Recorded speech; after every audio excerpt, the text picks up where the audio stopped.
తల్లిలోంచి వెంకటేశ్వరుడు పలికాడు. ఆ తల్లి దగ్గరికి వచ్చి వెంకటేశ్వర స్వామి వారికి కేవల భక్తి ఉండి ఏమీ తెలియని వాళ్ళంటే ఎంత ఇష్టమో చూడండి ఆయనకి. ఆయన వచ్చి ఒకసారి ఒక విషయం అడిగారు, వెంగమాంబ వెంగమాంబ వెంకటాచల వైభవం గురించి ఒక చెంచు నాటకం రాస్తావా అని అడిగారు.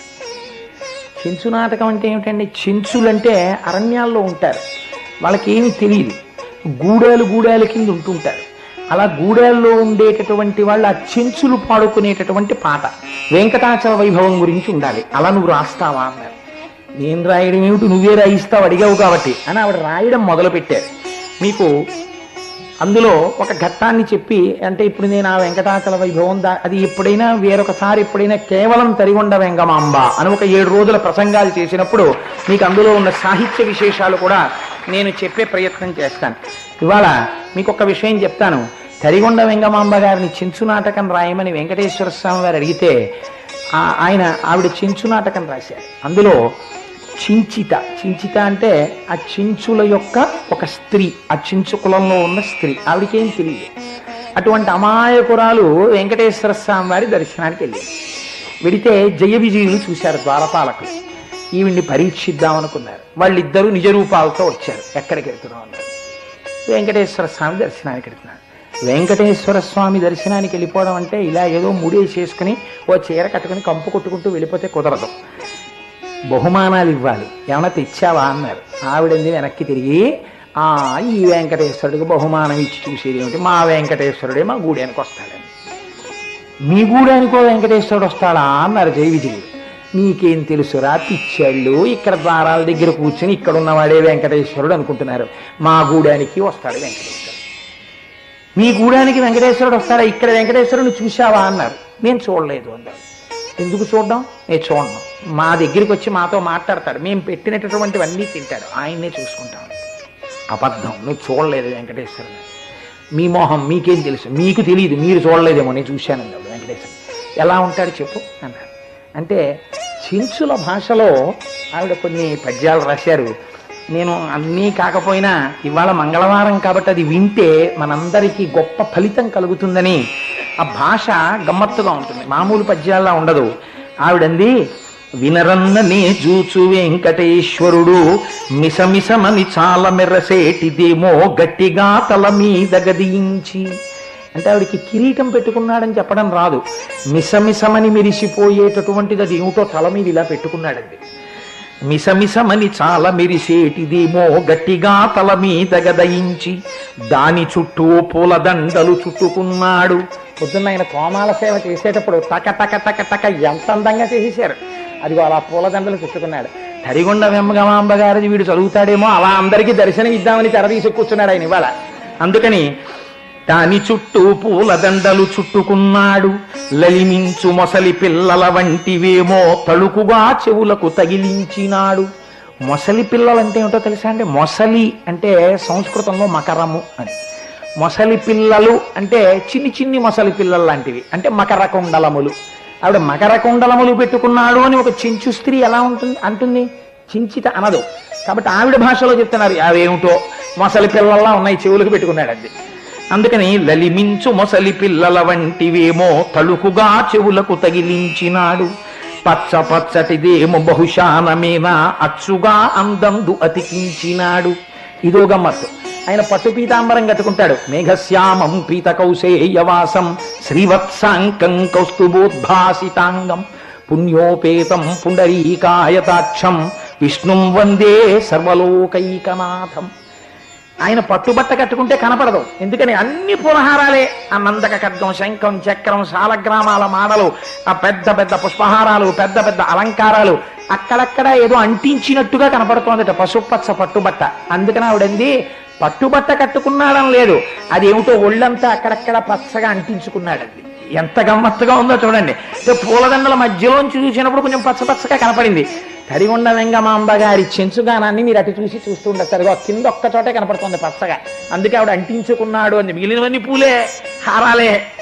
కాబట్టి గల్లని కూసేటి గట్లు శ్రీపాద పల్లవముల యందు భరించినాడు.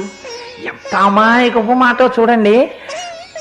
గల్లని కూసేటి గట్లు అంటే కట్లు, అంటే ఆయన అడుగు తీసి అడుగు వేస్తుంటే మా పోతన గారు అయితే చాలా అద్భుతంగా వర్ణిస్తారు. కదలిన బాహుపద క్రమంబున రవము సూపిడి నూపురముల వాణి అంటారు. ఆయన అడుగు తీసి అడుగేశాడు అనుకోండి, పాదములకు పెట్టుకున్న నూపురములు గల్లు గల్లున మోగుతాయి. అవేమిటో గజ్జలున్న కట్లు కాళ్ళకి ఎలా మోస్తున్నాడో అవి భరిస్తున్నాడండి ఆవిడ. అంటే అంతలా ఉన్నాయి, ఎలా పెట్టుకున్నాడో అంత బరువు అందనమాట. అందుకని గల్లని కూసేటి గట్లు శ్రీపాద పల్లవముల యందు భరించినాడు. గుండూటిదొక్కటి కూసేదొకటి రెండు చేతుల ధరించినాడు. గుండూటిదొక్కటి అంటే గాజు లాంటిది, అది గుండులో ఉంది. కూసేటిదొక్కటి అంటే ఒకటి అరుస్తోంది, అంటే దానికి చిన్న చిన్న చిన్న చిన్న గంటలు లాంటివి ఉన్నాయి. స్వామి చెయ్యి కదిలితే ఒకటి నిశ్శబ్దంగా ఉంటుంది, ఒకటి చప్పుడు చేస్తోంది. నేను మర్చిపోతానేమో ఆ సహస్రదీపాలంకార సేవ ఉంది అని చెప్పి అలారం కూడా పెట్టుకోవాల్సిన పరిస్థితి వచ్చింది నాకు ఉపన్యాసంలో. కాబట్టి అయినా చూసారా తరువుకు వచ్చింది. గుండూటిదొక్కటి కూసేదిదొకటి రెండు చేతుల ధరించినాడు. రెండు చేతులకి మామూలు నునుపుగా ఉన్న గాజు ఒకటి వేసుకున్నాడు, ఒకటి కదిలితే కనకన కనకన శబ్దం వస్తుంది, అలాంటివి వేసుకున్నాడండి. ఇంత దర్శనం చేశామని చెప్తే మనం చెప్పగలమండి? ఒక చించిత చెప్తోంది, ఎంత బాగా చెప్తోందో చూడండి. ఎడమ చేతిని కత్తి ఇరవందబట్టి అంటే ఆవిడికి కటిహస్తం ఇలా ఉంటుందని చెప్పడం రాదు. కత్తెట్టుకున్నాడు, ఇలా కత్తెట్టుకున్నట్టుగా ఏమిటో ఇలా పట్టుకున్నాడండి. కుడి చేత ధరణిపై గురి పెట్టినాడు. తన పాదాలు చూడమన్నాడని చెప్పడం రాదు, చించిత ఏమిటో భూమికి ఇలా చేయి గురి పెట్టాడయా అని అంటే ముద్ర కూడా చెప్పేసింది. ఏమి భావనా సౌకుమార్యం అండి మా తల్లి వెంగమాంబ గారిది. నల్లని మేలు వర్ణము వాడు తెల్లనై తగునట్టి తిరుమణివాడు. ఒళ్ళు చూస్తే నల్లగా ఉంటుంది, కర్పూర నామాలు చూస్తే తెల్లగా ఉంటాయి, అలా ఉంటాడు. కలికి చూపుల గొప్ప కన్నులవాడు. అసలు లక్ష్మి ఎక్కడ ఉంటుందో తెలుసా? ఆయన కళ్ళల్లో ఉంటుంది. ఈ భావన ఎక్కడిదో తెలుసా అండి? అన్నమాచార్య స్వామి వారు కీర్తన చేశారు. స్వామి నీ యొక్క కన్నులు ఏమి కన్నులయ్యా అని పొంగిపోయాడు ఆయన మహానుభావుడు. కాబట్టి కలికి చూపుల గొప్ప కన్నులవాడు, మొలక నవ్వులవాడు, ముద్దులవాడు. చక్కగా మొలక నవ్వు, చిన్ని నవ్వు నవ్వుతూ ఉంటాడు. మా గోపాలకృష్ణ గారు ఆ మూర్తిని తీసుకొచ్చినప్పుడు అటెళ్ళా ఇటెళ్ళా, ఇటురాను అటురాను, చిన్న నవ్వు బాగుంది కదండి, చిన్న నవ్వు బాగుంది కదండి అనేవారు. ఆయనకి చించిత ఆ రోజుల్లో ఆవహించింది మొదట్లో. అలాగా ఆ నవ్వు చూసుకుని ఎంత బాగుంటుందో మా స్వామి నవ్వు తెలుసా, అలా ఉంటాడు వెంకటేశ్వరుడు. ఈ వైభవానికి కారణం ఇంతమంది భక్తులు ఈ ప్రాంగణంలోకి వస్తే జరిగేటటువంటి గొప్పతనం ఏమిటో తెలుసా అండి? మీరు నమ్మండి నమ్మపోండి, నాకు ఇక్కడ విశ్వాసం ఉంది. చతుర్ముఖ బ్రహ్మగారితో సహా 33 కోట్ల మంది దేవతలు కూడా మనం వెళ్ళిపోయిన తర్వాత రాత్రి ఇక్కడికి వస్తారు. వచ్చి వెంకటేశ్వరుడు యొక్క పాదార్చన చేసి వెడతారు. అందులో మిగిలినటువంటి బ్రహ్మతీర్థాన్నే ఉదయం సుప్రభాతం తర్వాత మనం పుచ్చుకుంటున్నాం. ఆ చతుర్ముఖ బ్రహ్మగారి చేతులతో తీసి స్వామి పాదములు కడగగా మిగిలినటువంటి తీర్థం ఏది ఉన్నదో దాన్ని బ్రహ్మతీర్థం అంటారు. ఆ బ్రహ్మతీర్థం పుచ్చుకోవడం కొన్ని కోట్ల జన్మల తర్వాత లభించేటటువంటి అదృష్టం. దాన్ని ఇక రోజు మొత్తం మీద ఏ సేవలో ఇవ్వరు. ఒక్క సుప్రభాత సేవ తర్వాత జరిగేటటువంటి సర్వదర్శనం చివరిలో అక్కడ మీకు బ్రహ్మతీర్థాన్ని ఇస్తున్నారు. కనుక ఆ బ్రహ్మతీర్థాన్ని పుచ్చుకోగలగడం అదృష్టం. దానికోసం పరుగు పరుగున రావాలి మనం ఆ బ్రహ్మతీర్థం కోసం. అటువంటి సేవలలో రేపటి రోజున జరిగేటటువంటి అన్నకూటోత్సవంలో ఈ 8 దిక్కులా కట్టినటువంటి శిఖరములు మధ్య శిఖరం మీద ఇలా అలంకారం చేసి అవనికని తొలగిస్తారు. తొలగిస్తే స్వామివారి యొక్క దృష్టి ప్రసారము జరుగుతుంది. అన్నకూటం మీదకి అన్న రాశి మీద ఈశ్వరుడి యొక్క దృష్టి పడుతుంది. అలా పడితే ఏమవుతుంది? ఎందుకు అలా పులిహారని కట్టడం అంటే, మీరు తేలిగ్గా మీకు అర్థమైపోవడానికి నేను ఒక్క విషయం ప్రస్తావన చేస్తే మీరు పసిపెట్టేస్తారు. భగవద్గీతలో భగవానుడు ఒక మాట అంటాడు, అన్నాద్భవతి భూతాని. ఈ సమస్త భూతములు దేనిలోంచి వచ్చాయి? అన్నములోంచి వచ్చాయి. ఎలా వచ్చాయి? మీరు ఎప్పుడైనా గరుడ పురాణాంతర్గతమైనటువంటి ఒక వ్యాఖ్య ఉన్నది. పురుషుడు తాను తీసుకున్నటువంటి పదార్థాన్ని జీర్ణం చేసుకున్న తరువాత అందులో కొంత భాగం ఆయన తేజస్సుగా మారుతుంది. ఆ తేజస్సు స్పందన కలిగి ఆ తేజస్సు కానీ ఆయన నుంచి విడుదలై ఒక స్త్రీ ఉపాధిలోకి ప్రవేశిస్తే అందులో మొట్టమొదట ఒక బుడగగా మారుతుంది. మారి అక్కడ నుంచి ఇంకా పిండోత్పత్తి ప్రారంభమవుతుంది. మీరు భాగవతంలో కపిల గీతలో విన్నారు. దీనికి పురుషుడిలో ఆ తేజస్సు ప్రారంభం కావడానికి ప్రధాన హేతు అన్నం. అందుకే గీతాచార్యుడు దాన్ని అన్నాద్భవతి భూతాని అనడానికి ప్రధానమైన కారణం అదే. తిరుప్పావడ సేవ గురించి, ఈ అన్నకూటోత్సవం గురించి చాలా గొప్ప వ్యాఖ్యానం ఒకటి ఉంది. అయితే ఆ సేవల గురించి వ్యాఖ్యానం అంటే అది ఇంత తేలికగా చేసేటటువంటిది కాదు. కానీ మీకు ఒక ప్రధానమైన సెంటర్ ఐడియా అంటారు చూసారా, దాన్ని నేను ఆవిష్కరించే ప్రయత్నం చేస్తున్నాను. ఒక మహానుభావుడు పండిత జగన్నాథాచార్యుల వారని వారు కొన్ని విషయాల్ని పొందుపరచారు. అందులో ఈ అన్న రాశి, ఈ అన్నాద్భవతి భూతాని, ఈ అన్నాన్ని పురుషుడు తినడం చేత ఆయనలో తేజస్సుగా మారుతోంది. ఈ తేజస్సు కదలి స్త్రీ ఉపాధిలోకి వచ్చి ప్రత్యుత్పత్తి జరుగుతోంది, పిండం ఏర్పడుతోంది. ఇలా ఏర్పడడానికి కారణం ఇది అంటే విష్ణు సహస్రంలో ఒక నామం ఉంది స్వామికి, విశ్వకర్మ మనుస్త్వష్ట స్థవిష్ట స్థవిరోధ్రువ అని. విశ్వకర్మ ఇది పైకి కనపడదు. ఈశ్వరుడు ఎంత గొప్పగా సృష్టి జరిగేటటువంటి క్రియని చూస్తాడంటే, ఒక మనిషి కడుపున మనిషి పుట్టాలి. ఆ మనిషి కడుపున పుట్టినటువంటి వాడు కూడా ఆ వంశంలో ఉన్న వాళ్ళ యొక్క పోలికలతో వస్తాడు. ఒక పంది కడుపున పంది పుట్టాలి, పిల్లి కడుపున పిల్లి పుట్టాలి. ఈ సప్త ధాతువులతో శరీరం ఏర్పడుతుంది. ఒక తల్లి కడుపులో పిండం ఏర్పడేటప్పుడు చర్మము, రక్తము, మాంసము, కొవ్వు, అస్థి, శుక్ల, మేధ అనబడేటటువంటి 7 పదార్థములు తయారవుతాయి. ఈ 7 పదార్థములు తయారై పిండము ఏర్పడడానికి ప్రధానమైన హేతువు అన్నమే. ఎందుచేత ఈ మాట అంటున్నానంటే, పురుషుడు అన్నం తినలేని స్థితి వచ్చినా ఆయన యందు తేజస్సు కదలదు. దీని గురించి సుందరకాండలో చాలా రహస్యాన్ని ఆవిష్కరించే శ్లోకాలు కొన్ని ఉన్నాయి. ఆ రోహిణీ నక్షత్రం మీద పెట్టి మాట్లాడతారు వాల్మీకి మహర్షి. అలాగే స్త్రీ అన్నం తినలేనటువంటి స్థితి వచ్చిందనుకోండి, ఆవిడ గర్భమును ధరించి ఉండగా ఆహారమును తీసుకోలేనంత గొప్ప అనారోగ్యము చేసి ఆవిడ అన్నం తినకపోతే గర్భము నిలబడేటటువంటి అవకాశం ఉండదు. అథవా నిలబడిన ఆరోగ్యవంతమైనటువంటి శిశువు జన్మించదు. ఈశ్వరుడు యొక్క సృష్టి ఎంత ఆశ్చర్యకరంగా ఉంటుందంటే, వ్యాస భగవానుడు లలితా సహస్రనామ స్తోత్రంలో ఒక గొప్ప నామం, ఆ ఒక్క నామం మీద కొన్ని 100 పేజీల వ్యాఖ్యానాలు రాశారండి పెద్దలు. లక్షరోమలతాధారతా సమున్నేయ మధ్యమ అని ఆ ఆ నాభి గొట్టం ఒకటి ఉంటుంది. నాభి గొట్టం ఈ అమరిక గురించి మనం ఎవ్వరం పట్టించుకోం.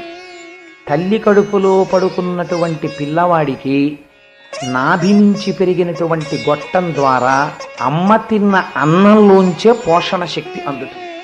నాభి గొట్టం ద్వారా వెళ్ళినటువంటి అన్నాన్ని వాడు మళ్ళీ శక్తిగా పొందుతాడు. పొంది వాడు లోపల వృద్ధిని పొందుతాడు. పొంది లోపల సప్తధాతువులతో శరీరం అంతా తయారైన తర్వాత లోపల ఈశ్వరుడు ప్రవేశించి చైతన్యము ప్రవేశించిన తరువాత వాడప్పుడు ప్రార్థన చేస్తే ప్రసూతి వాయువై బయటికి తోసేస్తాడు. సరే, శఠమన్న వాయువు పట్టుకుంటుంది, అందుకే శఠారి పెట్టించుకోండి, మీరు ఎందుకు ఈ శరీరముతో ఈ లోకములోకి వచ్చారో మీకు అర్థమవుతుంది అంటారు. కాబట్టి ఈ సమస్త సృష్టి నిలబడడానికి ఇది హేతువు అంటే అన్నమే. మీరు ఇవాళ సహస్ర కలశాభిషేకం జరిగేటప్పుడు అక్కడ పండితులు, ఋత్విక్కులు కొన్ని మంత్రములను చదివారు. ఆ గోపాలాచార్య స్వామి వారు తదితరులు చదివిన వాటిలో ఆ పంచోపనిషత్తులు అని కొన్ని ఉంటాయి. అందులో తైత్తిరీయోపనిషత్తులోంచి కొన్ని మంత్రములను చదివారు. అలాగే అన్న సూక్తము అని ఒకటి ఉంటుంది మనకి. అందులో అహమన్నమన్నాదో అంటారు. అన్నం అన్న మాటకి 2 అర్థాలు చెప్పారు వ్యాఖ్యానంలో. అన్నము అనగా ఏది నీవు ఉండుటకు అస్తి అంటే ఉండుట, ఉండుట భవతి, భవతి అంటే ఉన్నాడు, భవతి అనిపించుకోవాలంటే శివం, ఉన్నాడు అంటేనే నమస్కారం, ఉన్నాడు అంటేనే గౌరవం, ఉన్నాడు అంటేనే సేవకి రావడం. వెళ్ళిపోయినాడు అది శివం కాదు, శవం. శవం అమంగళకరం. ఈ శివం, ఉన్నాడు, భవతి అనేటటువంటి మాట ఎంతకాలం ఉంటుందంటే, ఈ లోపల ఈ శరీరమునకు వైదికమైనటువంటి ప్రక్రియలో వేదాంతంలో దీన్ని ఏమని పిలుస్తారంటే అన్న వికారము అని పిలుస్తారు. దీన్ని అన్నమే వికారము చెందుతుంది. మీరు చూడండి, సృష్టిలో ఒక ఆశ్చర్యం ఉంటుంది. ప్రాణ అపాన వ్యాన ఉదాన సమాన నాగ కూర్మ కృకర ధనంజయ దేవదత్తములని 10 వాయువులు. ఈ 10 వాయువుల లోపంలో ఈశ్వరుడు లోపల ఉంటాడు. లోపల ఉండి మీరు తిన్న అన్నాన్నే మారుస్తాడు. మీకు తెలియదు ఎంత గమ్మత్తుగా మారుతుందో తెలుసా అండి. తల వెంట్రుకల దగ్గర నుంచి గోళ్ల దగ్గర నుంచి శరీరంలో ఉన్న అవయవములన్నీ కూడా సమానముగా పెరగాలి. ఈ సమానముగా పెరగడానికి ఏది హేతు? అన్నమే హేతు. అన్నము లేదనుకోండి, ఉన్న గుడ్లు వెనక్కి వెళ్ళిపోతాయి. అయ్యయ్యో కళ్ళు ఎంత లోతుకుపోయాయో చూడండి, 6 లంకణాలు చేశాడండి ఆయన అంటే నీరసపడిపోతాడు మనిషి. అన్నం అన్న మాటకి పెద్దలు ఏమంటారంటే వ్యాఖ్యానంలో, మీరు తినునది మిమ్ములను తినునది, 2 అర్థాలు. అన్నం కొంతకాలం మనం తింటాం, అన్నం కొంతకాలం తర్వాత మనని తింటుంది. ఎలా తింటుందో తెలుసా అండి? ఇక నేను దీనిని తినను అంటుంది శరీరం. ఇది నీకు పడదు. డాక్టర్ గారు చెప్తాడు, వైద్యో నారాయణో హరిహి. అందుకే ఒక్క వైద్యుణ్ణి మాత్రం ఎక్కడ చూడండి ఈశ్వర శబ్దంతో సంబోధన చేస్తారు. ప్రథమో దైవ్యోభిషక్ అంటుంది రుద్రాధ్యాయం. మొట్టమొదటి సృష్టిలో వైద్యుడు పరమశివుడు. అలాగే మీరు విష్ణు సహస్రనామ స్తోత్రం తీసుకోండి. వేద్యో వైద్య సదాయోగి వీరహ మాధవో మధు. వైద్యుడి దగ్గరికి వెళ్ళేటప్పటికీ సాక్షాత్ నారాయణుడిగా ధృవీకరిస్తారు. ఆ వైద్యుడు ఏం చెప్తాడంటే, నువ్వు ఇది తినకు, ఇది తింటే నీకు ప్రమాదము అంటాడు. ఎక్కడి నుంచి వస్తుందండి శరీరం శిథిలమైపోవడం అన్నది? శరీరము శిథిలమైపోవడం అన్నముతోనే ప్రారంభం. నువ్వు ఇది తినకు, నీకు బీపీ వచ్చేసింది, నువ్వు చింతకాయ పచ్చడి తినకు అంటాడు డాక్టర్ గారు. కొత్త చింతకాయలు తెచ్చి ఇంట్లో గుమగుమలాడేటట్టు పచ్చడి చేస్తారు. వద్దన్నారు కానీ ఇంత బతికున్నది చింతకాయ పచ్చడి తినడానికి, కాకపోతే ఇంకెందుకే అంటాడు. నిగ్రహించుకోలేడు ఇంద్రియాన్ని. చాలా కష్టం అండి. ఇంద్రియాన్ని బలిష్టాని నని యుక్తాని మానద అపక్వస్య ప్రకుర్వంతి వికారాం స్థానమేకశ అంటాడు వ్యాసుడు దేవి భాగవతంలో. అంత తేలికేం కాదు, రసేంద్రియంలోంచే వచ్చేస్తుంది ఇబ్బంది అంతా. దీర్ఘాయుర్దాయం ఎక్కడుంది? రసేంద్రియంలోనే ఉంది. రసేంద్రియాన్ని అరికట్టగలిగినటువంటి వాడు దీర్ఘాయుర్దాయాన్ని పొందుతాడు. రసేంద్రియాన్ని అరికట్టలేనివాడు అనారోగ్యం పాలవుతాడు. ఎందుకంటే నాలిక కోసం తినేస్తాడు, కడుపు భరించిపోతూ ఉంటుంది. ఇదిగో నా శరీరం లాగే తయారవుతుంది. అంటే నేను ఎక్కువ తినేస్తాను అనుకోకండి, నాకే అలాంటి చాపల్యాలు లేవు, వంశపారంపర్యంగా మాకు వచ్చిన శరీరాలు. అందుకని కాబట్టి ఆ ఇంద్రియ లౌల్యమునకు గురైపోతాడు. లోపలికి వెళ్ళిన ఆహారం ఏం చేస్తుంది? కొన్నాళ్ళు పోయాక రోగముగా మారుతుంది. ఎక్కువ తినేశారనుకోండి, డాక్టర్ గారు ఏమంటారు, బ్లాక్ ఏర్పడిందండి, స్కాన్ చేసుకోండి అంటాడు. ఓ 2,000 రూపాయలు పెట్టి స్కానింగ్ చేసుకున్న తర్వాత ఎక్కడో వెంట్రుకంత రక్తకేశనాళికి ఉందండి, గుండెకున్న 4 ద్వారాల్లో ఒక ద్వారం కొవ్వుతో మూసుకుపోయింది, మీకు బ్లాస్ట్ చేయాలంటే. దేంతో మూసుకుందండి అన్నారు కదా. నేనేం ఎప్పుడు మూసుకోలేదు, చాపీ మేస్త్రిని పెట్టానా మూసేయమని. ఎలా మూసుకుందండి అని మీరు అడిగారు అనుకోండి, ఫ్యాట్ డిపాజిట్ అయిందండి. ఫ్యాట్ ఎక్కడదండి అన్నారు. తినేశారు, అన్నీ తినేశారు, వ్యాయామం లేదు, అది ఎలా ఏం చేయాలో దానికి తెలియలేదు, డిపాజిట్ అయిపోయిందండి ఫ్యాట్ అంటారు. అది మీరు చూసుకోలేదనుకోండి, it leads to massive stroke అంటారు. ఏదో చచ్చిపోవడానికి హేతు ఉండాలి కదా, నింద లేకుండా బొందిపోకూడదు. అందుకని 1,000,000 మంది వైద్యులు కూడి వచ్చిన కానీ మరణమయ్యడి వ్యాధి మాంపలే రాదుల బొమ్మనడు నరసింహశతకంలో. కాబట్టి ఏమవుతుంది? ఏదో ఒకనాడు అన్నమే మృత్యువునకు హేతు అవుతుంది. కాబట్టి ఏమైంది? అన్నము మీరు తిన్నారు, అన్నము మన్ని తినేసి. కాబట్టి అన్నము అన్న మాట చేత పరమాత్మయే ప్రతిపాదింపబడ్డాడు. ఆ అన్నం ఏ అన్న రాశి ఈ లోకములకన్నిటినీ నిలబెడుతోందో, పెంచుతోందో, లయం చేస్తోందో, ఏది సృష్టికర్తయో, ఏది స్థితికర్తయో, ఏది లయకర్తయో, ఏది పరబ్రహ్మమో, దాన్ని మీరు రేపు అన్నకూటంగా చూస్తున్నారు. ఈ అన్నకూటంగా మేము తినం స్వామి, నీ మంగళప్రదమైన దృష్టి ప్రసారము దాని మీదకి జరగాలి అని ఆయన దృష్టి ప్రసారం జరిగిన తర్వాత శ్రీనివాస గద్య విజ్ఞాపన చేస్తారు. చేసి మీకందరికీ రేపటి రోజున అంత మంగళప్రదమైనటువంటి ఆ అన్నకూటోత్సవ ప్రసాదాన్ని మీకందరికీ ప్రసాదంగా ఇస్తారు. ప్రసాదం అన్న మాటకి అర్థాన్ని చాలా జాగ్రత్తగా మీరు గమనించాలి. నేను తరఫు చెప్తుంటాను. ప్రసాదం తీసుకో, అన్నిటికన్నా దారుణాతి దారుణమైన కథ ఇందులో వస్తుందో తెలుసా అండి? సత్యనారాయణ స్వామి వారి కథ అస్తమానం విన్నామండి అంటారు. అసలు సత్యనారాయణ స్వామి వారి కథకు అర్థం తెలిస్తే జీవితం పండిపోతుంది. ఎన్ని మాటలు విన్నా 5 అధ్యాయాలే. అస్తమానం ఎవరినైనా సత్యనారాయణ స్వామి వారి కథ చెప్పడం మొదలుపెట్టారనుకోండి, స్కాందపురాణే రేవాఖండే అని మొదలుపెట్టి పూర్వం ఒకనొక గ్రామంలో వృద్ధుడైన ఒక బ్రాహ్మణుడు ఉన్నాడు, వేదం చదువుకున్నాడు, దరిద్రంతో బాధపడుతున్నాడు, ఓ కట్టెలు కొట్టేవాడున్నాడు, ఇవన్నీ మీరు మొదలుపెట్టారనుకోండి కదా, ఎన్ని మాటలు విన్నాము, ఈ సత్యనారాయణ వ్రత కదా బాగుండదు కదా, అందుకని ఏదో పాప కొబ్బరికాయ పెట్టుకుని అక్షతలు పట్టుకుని ఆయన అలా కూర్చుంటాడు. కానీ దాంట్లో ఎన్ని రహస్యాలు ఉన్నాయో తెలుసా అండి. ఆఖరికి వచ్చేటప్పటికి ఆశ్చర్యం. ఆ కళావతి సత్యనారాయణ స్వామి వారి వ్రతం చేసింది. తండ్రి గారు భర్త గారు వచ్చేసారు, పడవలో ఒడ్డుకు వచ్చేసారు. దాని నిండా బోల్డంత ధనం ఉంది. ఎవరో వచ్చి కబురు చెప్పారమ్మా వచ్చేసారమ్మా మీ ఆయన మీ తండ్రి గారు వచ్చారు. తల్లి కూతురు ఇద్దరు వ్రత ప్రసాదమును తీసుకోకుండా ఒడ్డుకి వెళ్ళారు, గబగబా వెళ్ళారు.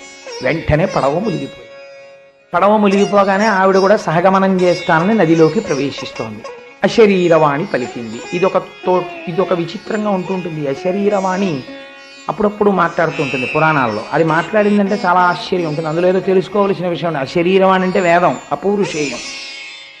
కాబట్టి అదో మాట అంటుంది. నువ్వు ప్రసాదం తీసుకోలేదు, పడవ మునిగిపోయిందంట. మీరు అలాగే కథను విన్నారనుకోండి, నేను నిర్దాక్షిణ్యమైన ప్రశ్న ఒకటి వేస్తాను. ఇన్ బిట్వీన్ ది లైన్స్ అంటారు ఇంగ్లీష్లో.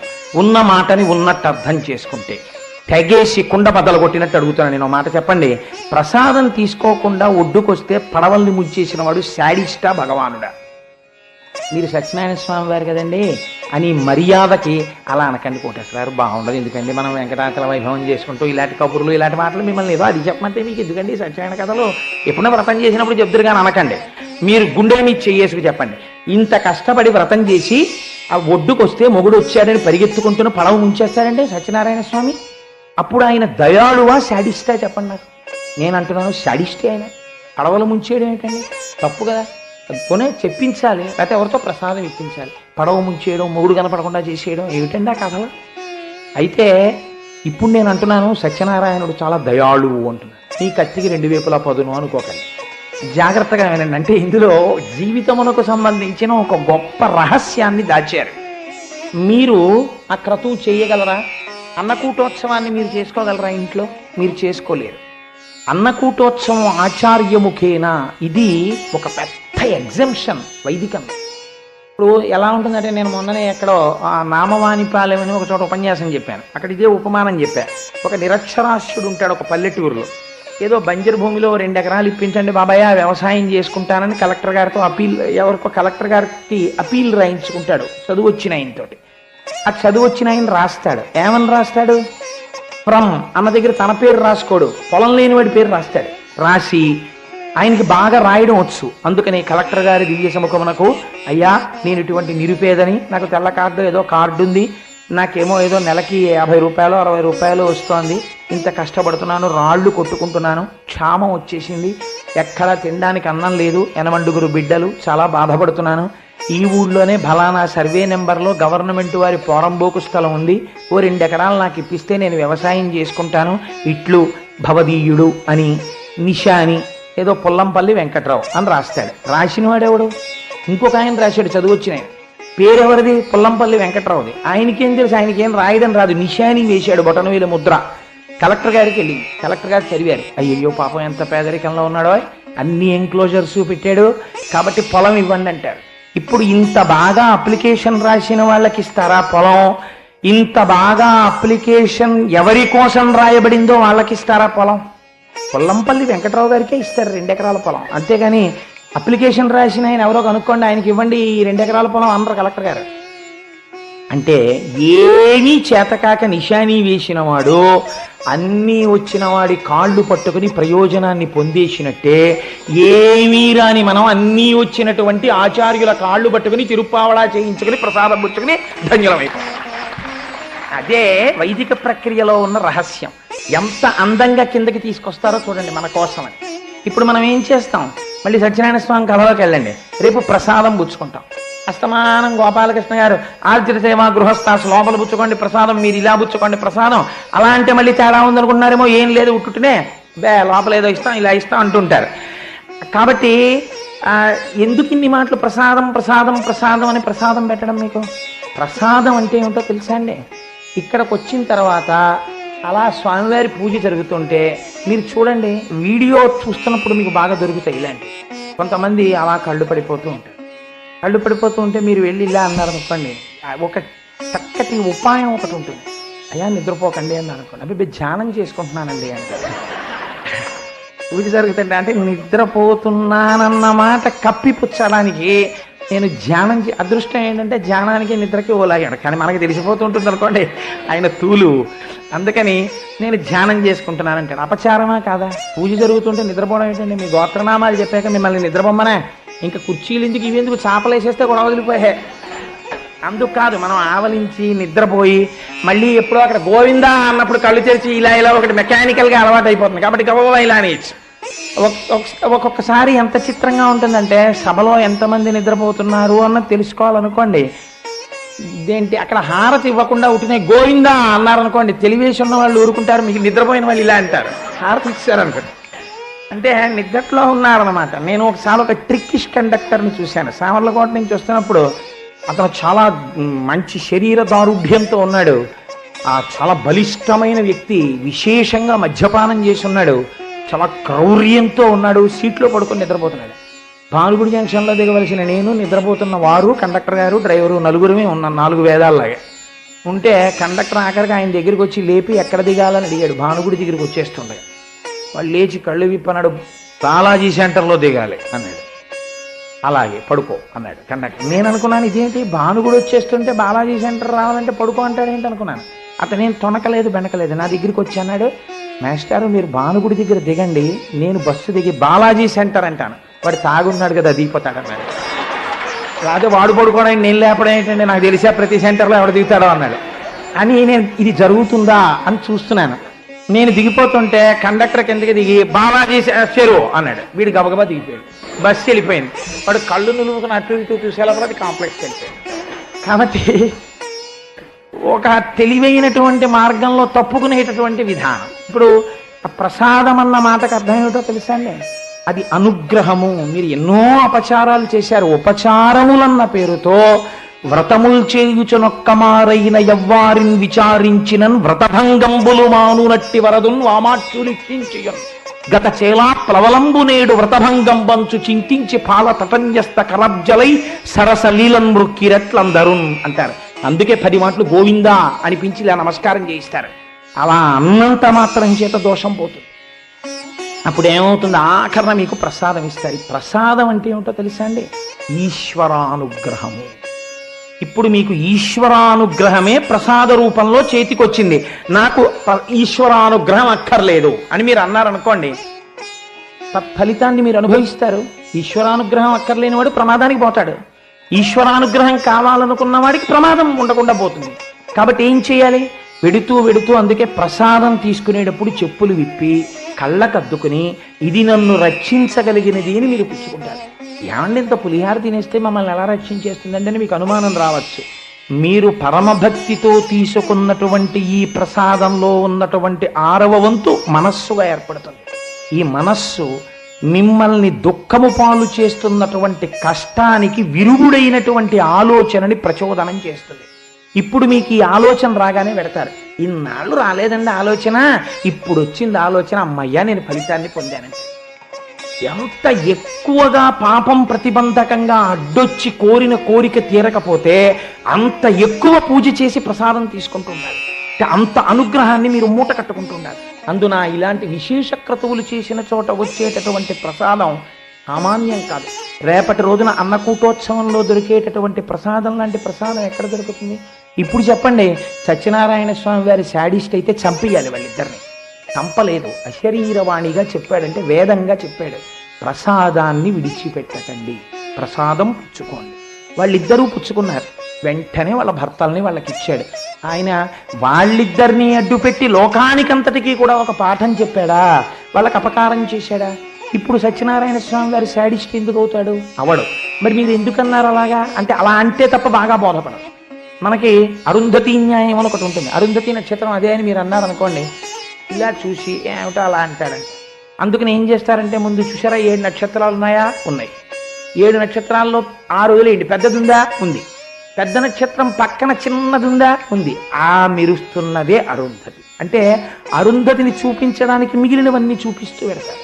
అలా బాగా నాటుకోవడానికి వ్యతిరేకవాదంలోంచి సమర్థించే వాదంలోకి ప్రవేశిస్తాం తప్పది ఈశ్వర నిరసనము కాదు.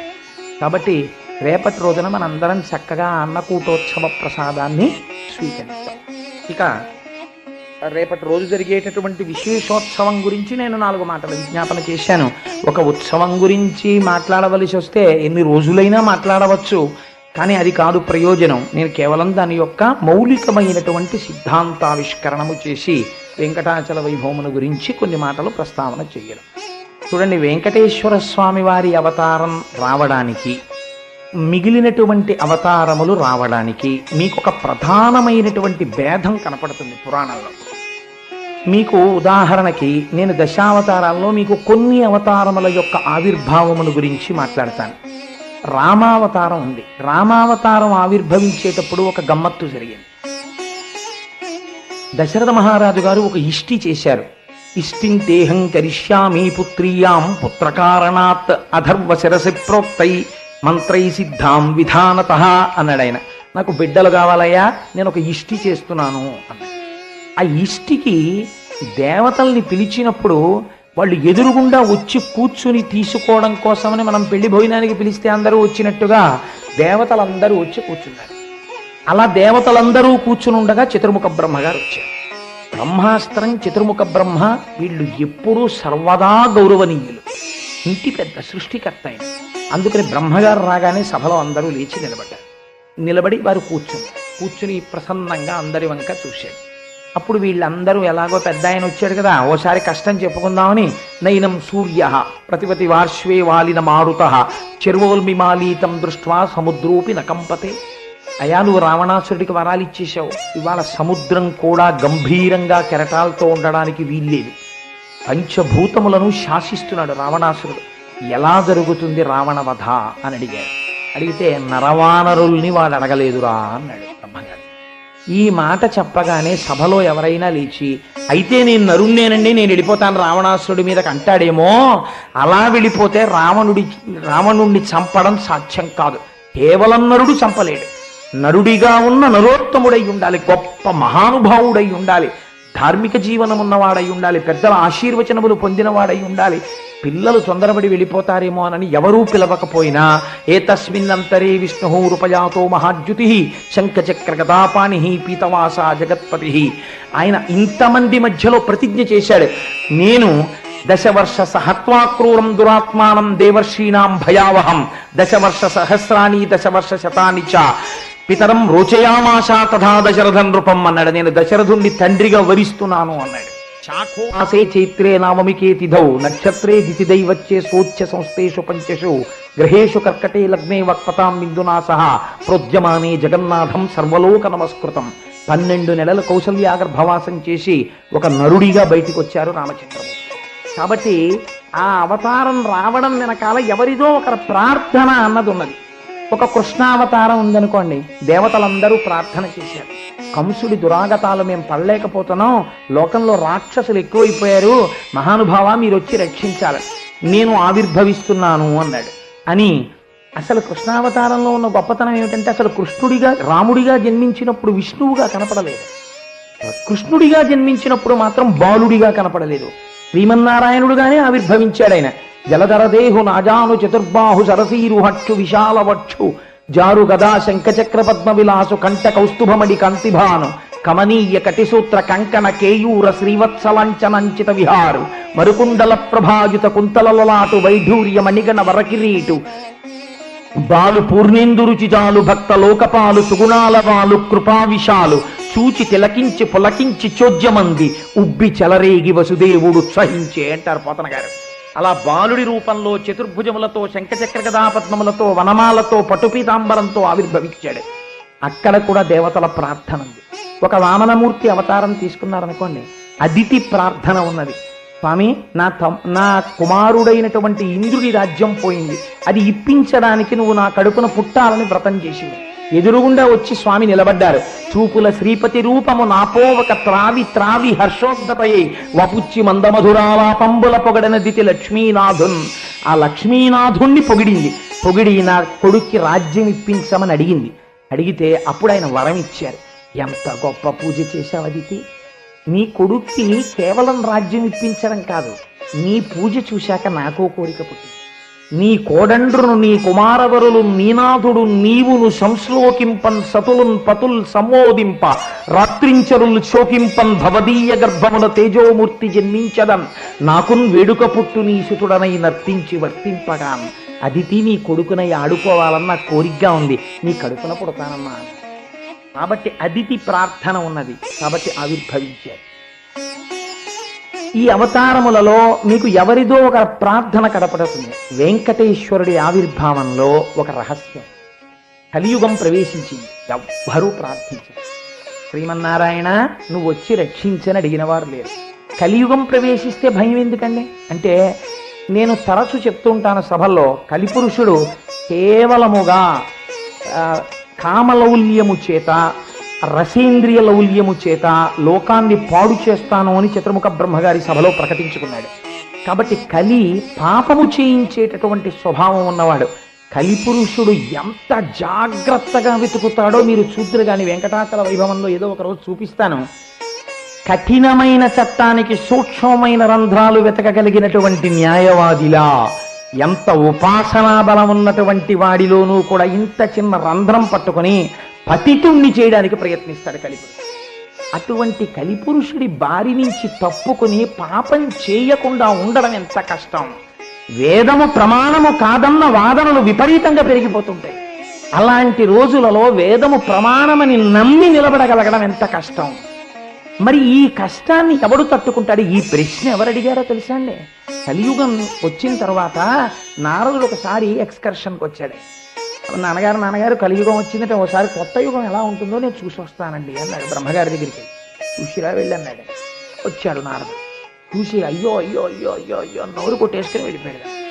వెళ్ళిపోయి తండ్రి గారి దగ్గరికి వెళ్ళాడు బ్రహ్మగారి దగ్గరికి. ఎరా అలా ఉన్నావే అన్నాడు బ్రహ్మగారు. ఏం చెప్పమంటారు నాన్నగారు? కమలాక్షు పూజింపనొల్లక కమలాక్షులతోడ కామించి కాలంబు గడుపువారు. ప్రపంచంలో ఎక్కడా కూడా అసలు భగవంతుణ్ణి సేవించాలన్న కోరిక లేదు.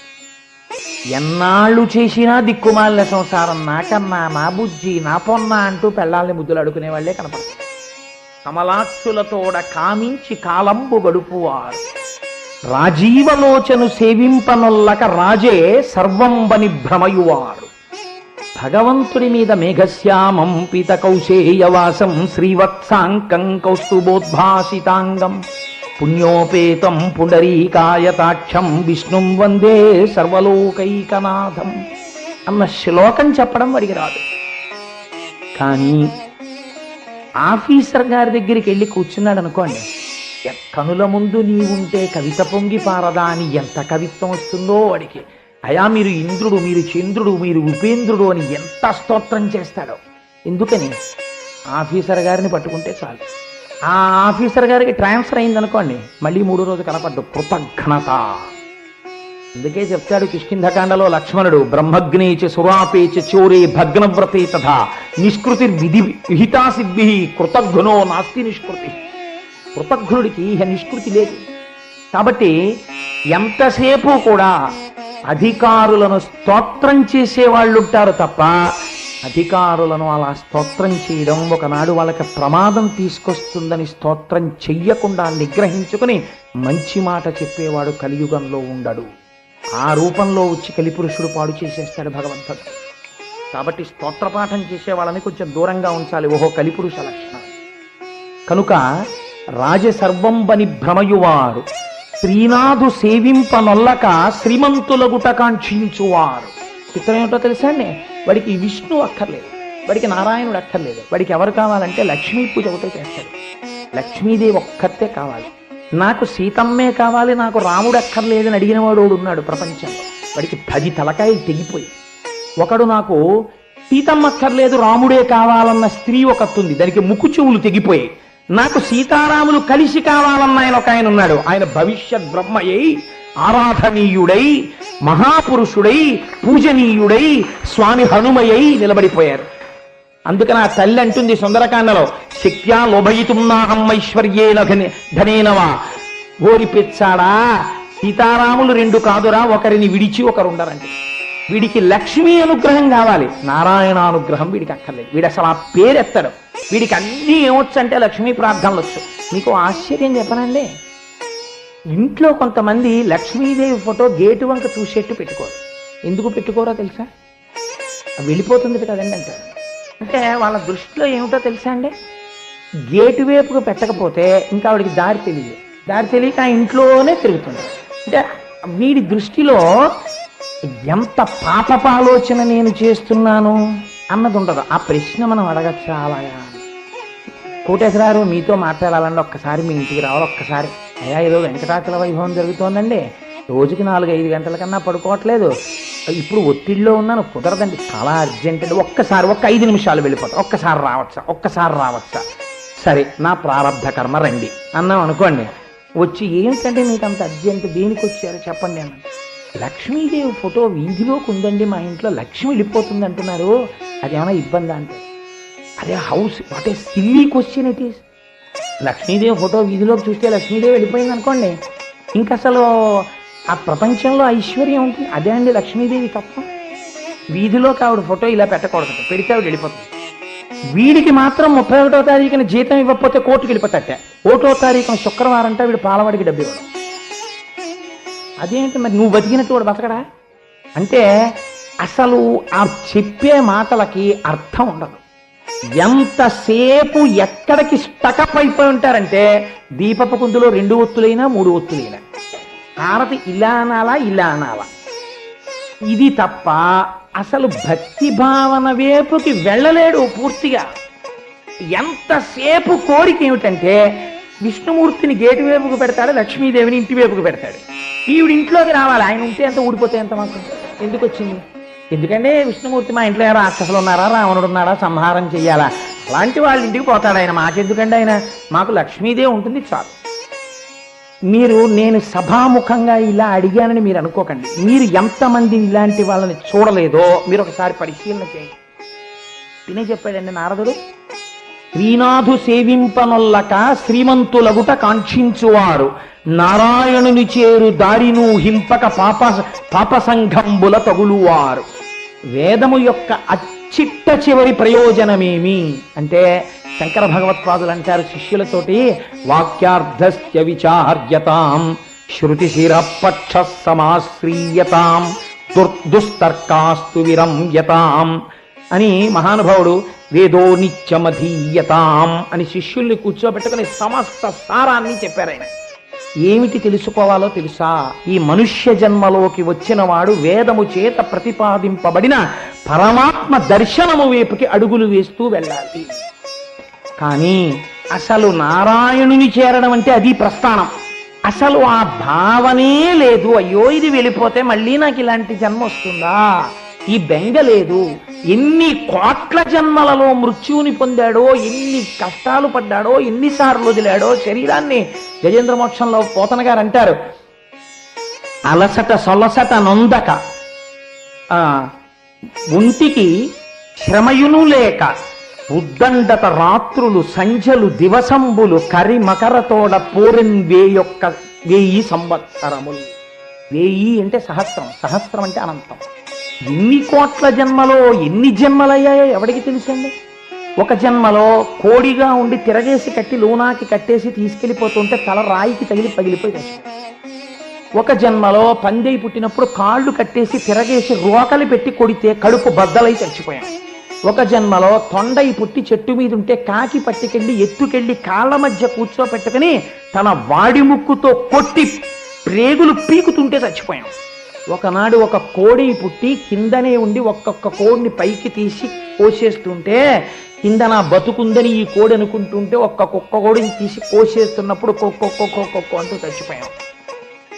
గడ్డి మేసినటువంటి మేకని తీసుకొచ్చి మేకని పెంచినటువంటి వాడు కంఠం కింద చెయ్యి పెట్టి ఇలా చూస్తుంటుంటే వెర్రి మేక వెర్రి గొర్రె తలెత్తి నిలబడతాయి. ఎంత ప్రేమో నా యజమానికని, ఎంత కండ పట్టిందో ఎంత బరువు ఉంటుందో అని వాడు చూసుకుంటూ ఉంటాడు, కంఠం కొయ్యడానికి మాంసం తీసుకోవడానికి. ఎన్ని జన్మలలో వెళ్ళిపోయావో, ఎన్నిసార్లు మృత్యువాత పడ్డావో. ఈ శరీరము ఉన్నప్పుడు మాత్రమే మనుష్య ఉపాధిలోనే నువ్వు నారాయణుడి వైపుకి అడుగు వేయగలవు. వెంకటాచల వైభవం జరుగుతోంది, సుప్రభాతం జరుగుతుండగా తెల్లవారి లేచి వెళ్లి పుణ్యం మూటగట్టుకోగలిగినటువంటి అదృష్టము ఒక్క ఈ ఉపాధికే ఉన్నది అని రాగలిగిన అదృష్టం నీకు మాత్రమే ఉన్నది. రాలేవు. ఎన్ని సంవత్సరాలు పడుకున్నావో తెల్లారకట్ట 7 తెల్లవారుజాములు నువ్వు లేవలేకపోతున్నావు అంటే మిమ్మల్ని నేను అంటలేదు, నాలాంటి వాడి గురించి చెప్తున్నాను. కాబట్టి నారాయణుని చేరు దారిను హింపక పాప సంఘంబుల బడయువారు ఆఖరికి ముక్తి అను మాట ఇరుంగక. అసలు మోక్షం అనేటటువంటి మాట ఒకటి ఉంది. అసలు ఆ సబ్జెక్ట్ అక్కడ అది ఎందుకండి మనకి? అసలు మోక్షం మాట దేవుడు ఎరుగండి. మీరు ఎవరి దగ్గరికైనా వెళ్ళి ఈశ్వరుడు గురించి ఓ మాట చెప్పారనుకోండి, చెప్తే వెంటనే వాళ్ళ ఇంట్లో పెద్దవాళ్ళు ఏమంటారంటే, అప్పటికి ఆయనకి 60 ఏళ్ళు వచ్చి తలకి రంగేసుకుంటుంది. ఆయన ఏమంటారంటే, ఇప్పుడే ఎందుకంటే దేవుడి గురించి, మరి ఎప్పుడు దేవుడి గురించి ఆలోచిస్తారండి, ఎప్పుడు పూజ చేసుకుంటారు, మీరు ఎప్పుడు పురాణం వింటారండి అని అడిగారు అనుకోండి, అంటే మనకేంత అవసరం ఏం లేదు, మనం ఎవరికి ఉద్ధారకులంకాం అలా మీరు అడుగుతుంటారా కోటేశ్వరారు అని అనుకోకండి. నేను ఉదాహరణకి చెప్పానంతే. అడిగితే వాళ్ళ స్టాక్ రిప్లై ఒకటి ఉంటుంది, వెంటనే బ్యాక్ కమ్స్ ద రిప్లై. వాళ్ళు ఏం చెప్తారో తెలుసా అండి? రిటైర్ అయిపోయింది. నాకు చాలామంది తగులుతుంటారు. నేను ఎవరిని అడగక్కర్లేదు, అయ్యా కోటేశ్వరారు రిటైర్ అయిపోతే మీ వెనకాలేనండి అంటాడు. ఇది నాకు బరువు. అంటే దానివల్ల నేను ఏదో పొంగిపోయి ఎప్పుడు వాడు రిటైర్ అయిపోయినా వెనకాతల అనుచరుడిగా వస్తాడో అని నేను తపస్సు చేస్తాను అనుకుంటాడు. చాలా సిల్లీ స్టేట్మెంట్స్ ఉంటుంటాయి. కొంతమంది కనపడుతుంటారు నాకు, ఎక్కడో కనపడి రైల్లోనో ఆఫీసులోనో, కోటేశ్వరారు ఏమనుకోకండి నేను రాలేకపోయాను పురాణానికి. వాడు రాకపోతే నేను అనుకోవడానికి, మా అమ్మాయి పెళ్ళి అదేమన్నా ఎవడో అదృష్టం ఉంటే వాడు వస్తాడు, వాడు చూసుకుంటాడు వెంకటాచల వైభవం. నాకెందుకు మధ్యలో వాడు రాకపోతే నేను బెంగెట్టేసుకుంటాను. అలా నేను బెంగెట్టుకుంటే వాడు ఎందుకు ఆత్మీయత ఉంటే బెంగెట్టుకుంటాను, లేకపోతే ఎందుకు బెంగెట్టుకుంటాను. కనుక అంటే మీకు ఒక ఉదాహరణకి నేను ఈ మాట అంటున్నాను. ముక్తి అను మాట ఎరుంగక కేవలము భుక్తి మార్గ సాధనాకైక చిత్తులై ధరాతలమునందలి ప్రజలు సొక్కుట కని బాధపడుచుంటినో అబ్జగర్భ అన్నాడు. ఎంత సంపాదించినా దానసాధ్యం కుల కుక్క పిల్లి పంది పిట్ట వీటికి డిపాజిట్లు లేవు, బ్యాంకులు లేవు, ఏటీఎం కార్డులు లేవు. మనిషికి మాత్రం ఎంత సంపాదించేసినా అయ్యో ఈశ్వరుడి వైపుకి నేను అడిగేయలేరు, వెళ్ళిపోతోంది కాలం అని ఆలోచిస్తున్న వాళ్ళు లేడు నాన్నగారు. ఏం ఆశ్చర్యం అండి, మూటలలా కడుతూనే ఉన్నారండి, ఏమిటండి కలియుగం అన్నాడు. నాన్నగారు అసలు ఉద్ధరించేవాడు ఎవరు ఉండరా అండి ఈ యుగంలో? మరి ఇంత పాపం జరిగిపోతుందే, పుణ్యం అన్న మాటే లేదే, ఈ పాపరాశి రోజు రోజుకి పర్వతాలు పెరిగినట్టు పెరిగిపోతున్నాయే మనుష్యులకి, వీళ్ళు ఎలా బయటకు వస్తారండి? ఇంకా హీనోపాధుల్లోకి వెళ్ళిపోతారు కదా. దయాళువై కలి ఇంత పాపం చేయిస్తే తాను పాపం తీసేవాడు లోకంలో ఎవడైనా ఉన్నాడా అని అడిగాడు. అయితే బ్రహ్మగారు నవ్వన్నాడు, ఉన్నాడు. ఎప్పుడు ఏ యుగంలో ఎవరు అలా రక్షించాడో ఆ శ్రీ మహావిష్ణువే ఉన్నాడు. ఎవరు అడగకపోయినా ఆంధ్రదేశంలో దక్షిణ భారతదేశంలో శ్రీకాళహస్తి దగ్గర ఉన్న సువర్ణ ముఖీ నదిని దాటిన తరువాత వెంకటాచల పర్వత సానువుల మీద బంగారు నిలయంలో తనంత తానుగా మూర్తి అయి నిలబడి తన దగ్గరికి వచ్చినంత మాత్రాన, దర్శించినంత మాత్రాన, నామం చెప్పినంత మాత్రాన, తలనీలాలిచ్చినంత మాత్రాన, చిన్న సేవ చేసినంత మాత్రాన, హుండీలో రాగి కాడి వేసినంత మాత్రాన, ప్రసాదం బుచ్చుకున్నంత మాత్రాన, నమస్కరించినంత మాత్రాన పాపరాశిని ధ్వంసం చేయడానికి వస్తున్నాడు రా ఆ వెంకటేశ్వరుడు వస్తున్నాడు. ఆ పేరేది వేం పాపం కటతే ఇది వెంకటేశ్వర. పాపము వేం అయితే కటతి తొలగించువాడు వెంకటేశ్వరుడై అంతటి దయాళు అయి వచ్చి నిలబడుతున్నాడు అన్నాడు. వెళ్ళిన వాళ్ళకి ఏం కనపడుతుందండి? మమ్మల్ని తోసేశారండి వెంకటాచలంలో అంటారు. నువ్వు ఒక్క తానివే బిడ్డవా వెంకటేశ్వరుడికి? నువ్వు ఒక్కడివే బిడ్డవా వెంకటేశ్వరుడికి? నీలాంటి వాళ్ళు కొన్ని కోట్ల మంది ఉన్నారు. ఆత్మ పరిశీలన చేసుకొని నీ భక్తి ఒక భక్తి. నీకు వెంకటాచలం వెళ్ళాలంటే కాటేజ్ ఉండాలి, నీకు వెంకటాచలం వెళ్ళాలంటే ఆర్జిత సేవ టికెట్ ఉండాలి, నీకు వెంకటాచలం వెళ్ళాలంటే నీ కాటేజీలోనే తలనీలాలు తీయాలి, నీకు వెంకటాచలం వెడితే నువ్వు మినరల్ వాటర్ బాటిల్ సంకలో పెట్టుకుని తిరుగుతావు, నీ సెల్ ఫోన్ జామ్ అవ్వకూడదు, నీకు రిటర్న్ జర్నీ రిజర్వేషన్ ఉండాలి, మిడిల్ బెర్త్ ఉండాలి, గాలి బాగా వెయ్యాలి, వెళ్ళేటప్పుడు పులిహార అట్లు అన్నీ తినాలి. ఆఖరికి దున్నపోతు మార్కెట్లో తిరిగినట్టు 10 మంది ఆడవాళ్లు ప్రయాణం చేసే చోట నేను ఇలా ఉండొచ్చా అని కూడా చూడకుండా 50 ఏళ్ళు ఒంటికొచ్చిన తర్వాత ఓ నిక్కరేసుకుని బెత్త మీద పడుకుని నువ్వు తిరుగుతూ ఉండడం భోగిలో. ఇంత కుసంస్కారంతో నువ్వు ప్రయాణం చేసి నువ్వు వెంకటాచలం వెళ్ళావా? నీ వెనక కోట్ల మంది దర్శనానికి ఉన్నారా? నిన్ను జరుగు అంటే నీకు కోపమా?